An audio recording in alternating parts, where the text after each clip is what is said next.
Assalamualaikum warahmatullahi ta'ala wabarakatuh.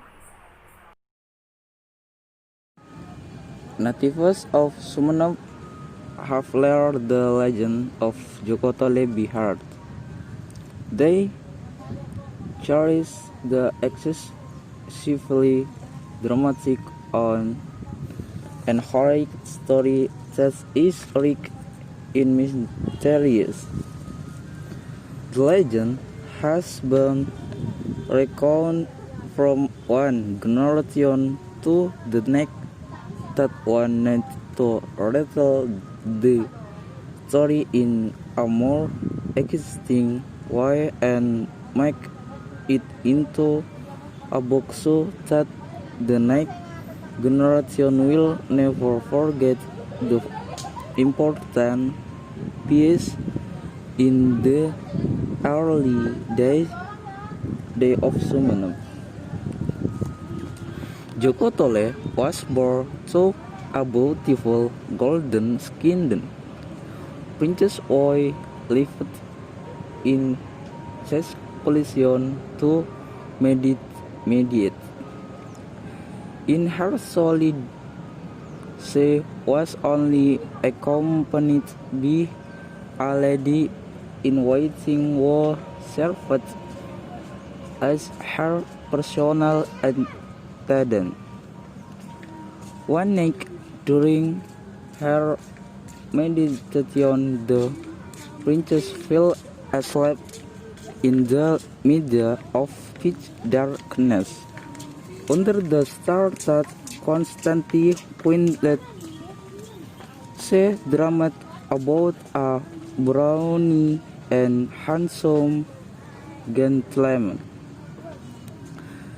The feeling of uneasiness about the man in her dream made Princess Potray cunning, nervous, she then stopped meditating and went home. She told her lady in waiting about the dream instead. The feeling of anxiety kept haunting her strength and seemingly inexplicable thing happened.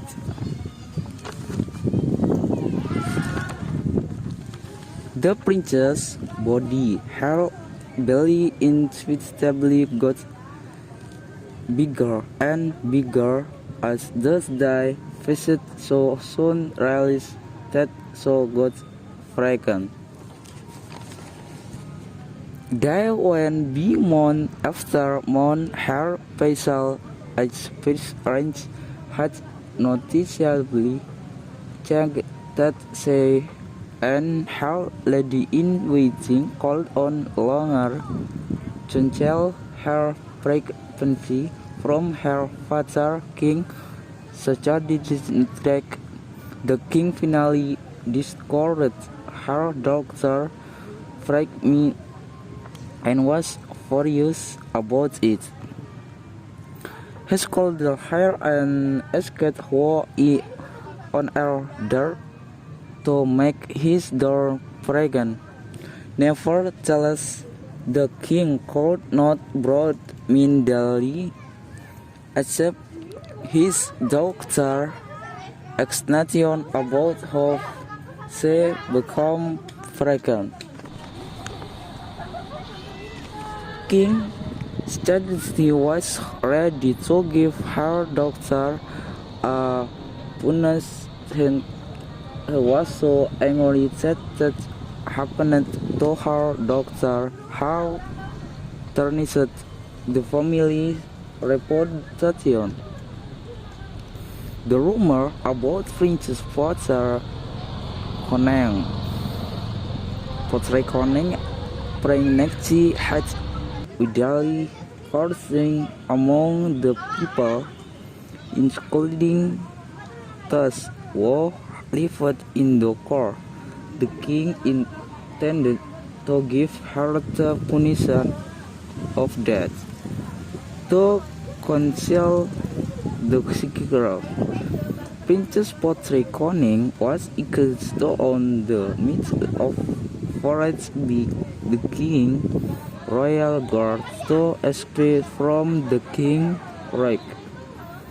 During her agony, Princess Potrekoning gave birth to a sweet and adorable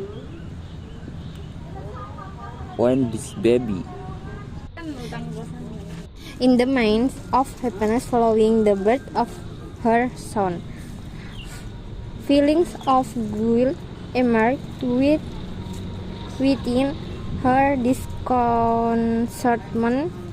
She had a baby out of wedlock. After her son was born, she was concerned that if she brought the baby to the court, this father would punish her. Therefore, she decided to leave her baby in the forest. In the middle of the forest, the baby Wilkie cried, unable to quench his thirst. Fortunately, a female buffalo came and fed him its milk. The buffalo regularly visited and fed the baby. It repeatedly left its herd, and its owner became curious why it disappeared at certain times. After searching his buffalo, he found it feeding a baby with its milk. The buffalo owner was Empu Keleng. Discovering a baby united in the middle of the forest, Empu Keleng was very happy, puzzled, and found it hard to believe that a baby had been abandoned under a sandy tree. He looked the baby and carried him affectionately. Empu Keleng brought the baby home. He and his wife were so happy since they had not had any children. The husband and wife then adopted the baby and named him Joko Tole. Princess Potrekoning went back to her secluded cave to meditate, become closer to God. However, not long after her pregnancy and Joko Tole's birth, she once more experienced the same phenomenon. She did the same thing to baby whom she just gave birth to. The baby was left in the forest. The baby boy was named Jokowedi. Returning to Joko Tole's story, Joko Tole lived through his childhood with great dedication. He was affectionately fostered by his forest father. Empu Keleng and his wife unwittingly taught him so well so that Joko Tole would grow up into a person who devoutly served his parents, community, and country. Since his early age, Joko Tole got used to help his father out by, for instance, making farm tools, weapons, and household tools of solid materials such as metal. Little Joko Tole secretly learned how to make the tools with his own head whenever Empu Keleng had a rest. At age 6, Joko Tole's superiority began to become noticeable. He was able to crush metals with him heads. He could finish making any tools faster and better than his foster father. One particularly famous Joko Tole's handicraft was a kris named Jenengan Pekandangan. Noticing that Empu Keleng began to think that his forested son was not just an ordinary person but a very special one, he loved his forest son every month.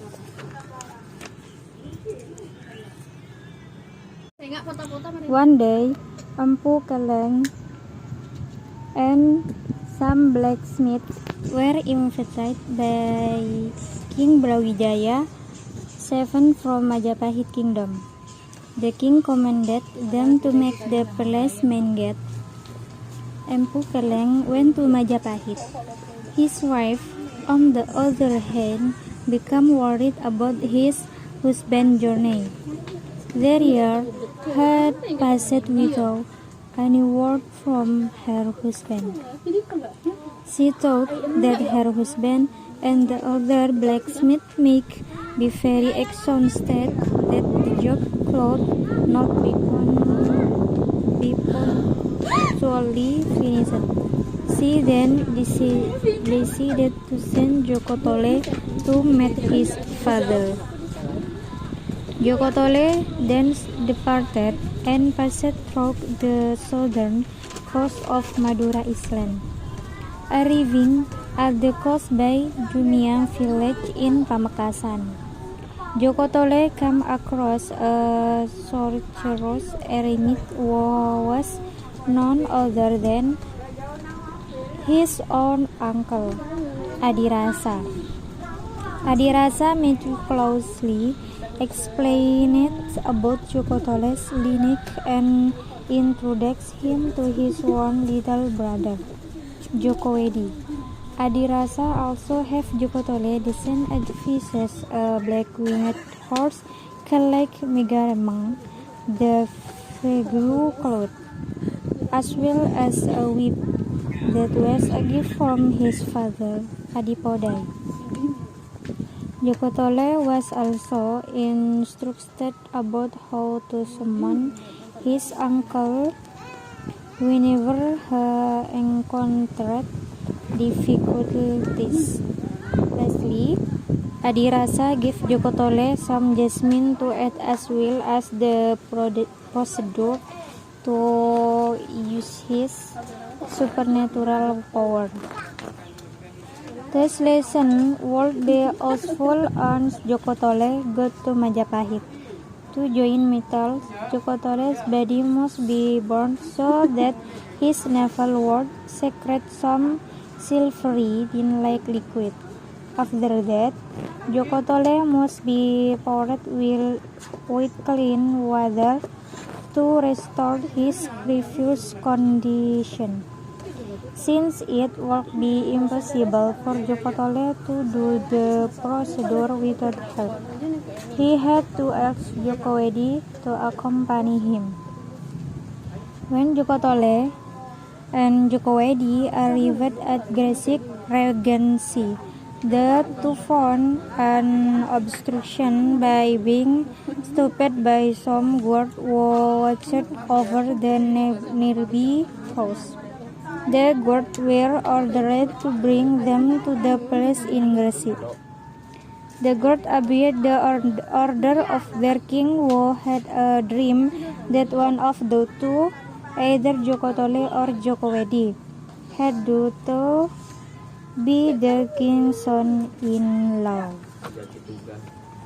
Half-heartedly, the two brothers went to the palace. The king joyfully welcomed them. Afterward, a reception was held and the king, which was announced Joko Tole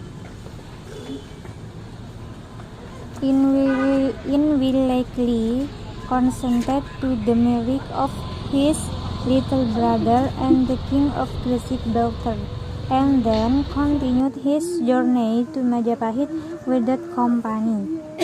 Upon his arrival in Majapahit, Jokotole met his foster father. Jokotole wanted to meet King Brawijaya VII. After obtaining permission from his foster father, Jokotole met the king of Majapahit and expresses his intention to build the palace gate without delay. With his supernatural power, Jokotole helped the blacksmith, including his father, who had been worn out and sick due to heatstroke.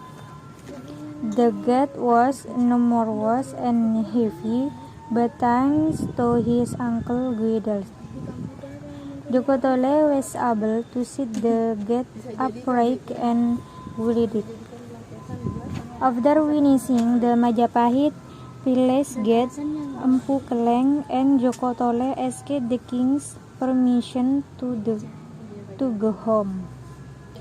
Whereon only Empu Keleng was allowed to go, whereas Jokotole was asked to stay to temporarily work for king.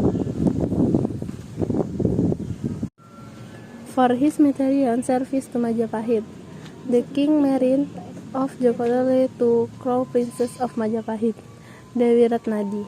Dewi Ratnadi was a blind princess. Jokotole was such a well-mannered person that he would obey the king's will, even to marry a blind princess. Jokotole accepted her with gratitude and open arms. After staying in Majapahit for a while, Jokotole asked for the king's permission to go back to Sumenep with his wife. Along their journey home, they share laughter and joy. With the two arriving at a beach, Dewi Ratnadi told her husband that she had to refill her ship. Since there was no water in that place, Jokotole took his wife can a stuck into the ground and suddenly clear water started up. The water hits Dewi Ratnadi as a sprinkle of water touched her eyes. Dewi Ratnadi suddenly enhanced her vision back, filled with gratitude to God. They hugged each other out of happiness. The historians please being remembered with the same Soka, which has also been used a pleasant name in Bangkalan. The name is along their journey, Jokotole and Dewi Ratnadi found many miraculous phenomena. For instance, when they were in Sampang, Dewi Ratnadi went there to wash her cold that good did because of her period. Her lot was away by the strong stream of the river's water. The colt was never found, although they tried hard to find it. Madure's people called the colt Ambenan. Jokotole once said, "Let water never flows from the quiver in this village." Since then, the village became waterless and was named Amben. Now, and recording the positive of his father who was meditating of Mount Geger, Jokotole went to visit him and asked for his blessing. Jokotole then was told that he would go to war with a warrior and military strategist whose name was Dempo Awang. He was military commander from China who then was of his forts the kings in Java, Madura, and other neighboring places. Joko Tole then continued his journey to Sumenep in order to meet his mother, Raden Ayu Putri Koning. He and his wife got a loving welcome from his mother, King Kediningrat, who at the time was king of Sumenep already. He had a discussion with Joko Tole and Adipodai, his son-in-law, King Sakadiningrat, over his. There to Adipodai, but the politely refused with the reason that his father, the throne to Adipodai, but her political refused with reason that his father, Penambangan Bilingi, was old as well. People is Sepudi Island with him back to replace his father. King Sakadiningrat finally offered Joko Tole his throne. Joko Tole was unable to refuse, but he made a quest to move the government center to Lapataman, Dungke, so that it would be closer to the furthest Sepudi Island. Not long after, Joko Tole ascended the throne of Sumenep, replacing his grandfather with the title King Sekadiningrat III. The event took place in the year 1415, a historical year for Joko Tole's life.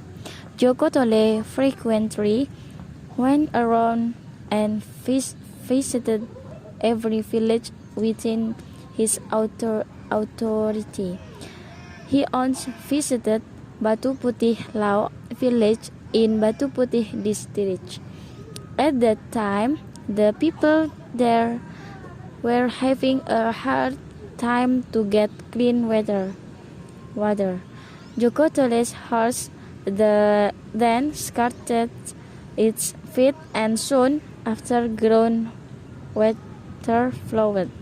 The local people named the place Sumber Tompet. During his reign as a king, Joko Tole was also involved in a big battle against Dempo Abang. A powerful enemy was able to sit above the mountain, fly over the treetops and rocky terrain. Dempo Abang was incredibly powerful, but his arrogance had controlled his heart and soul. In the battle, Joko Tole rode his flying horse as instructed by his uncle.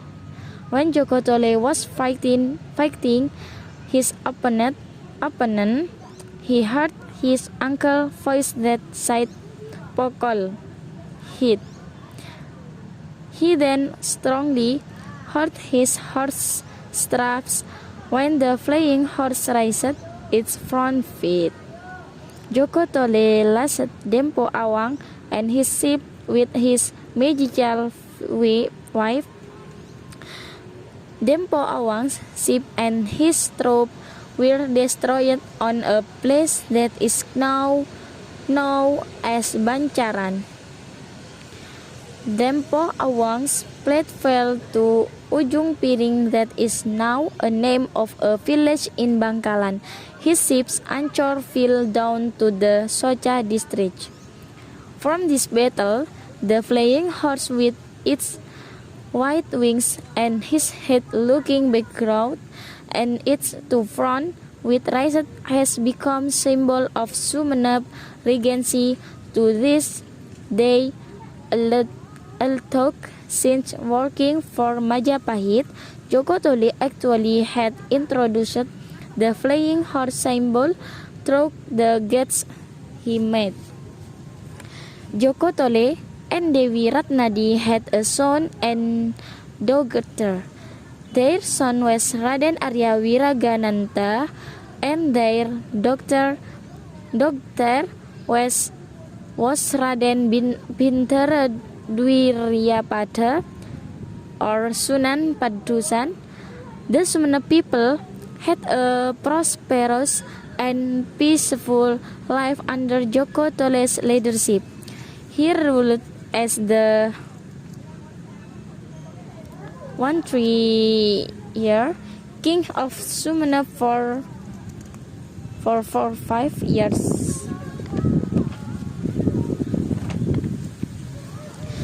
He then passed the throne to his first child, Arya Wigananda, or during his reign, the government center was moved to Gapura village. Joko Tole spent his old age meditating and drawing closer to God until his passing in his home in Lapa Taman village, Dungke. Joko Tole's only message to his son was that when he died, he wanted his body be soldered using a yoke. The place where the yoke broke would be where he was supposed to be buried. Joko Tole's request was completed by his son Raden Arya Wiragananda. Joko Tole's body was laid to rest at a place exactly where the yoke broke, a place called Lanjo, or which means yoke, in Saas village, Manding district, Sumenep Regency. Translator: This is a controversial statement. Most references say that Raden Bintara Dwiryapada was actually the husband of Joko Tole's daughter. There has been no clear information about Joko Tole's daughter, including her name. Thank you.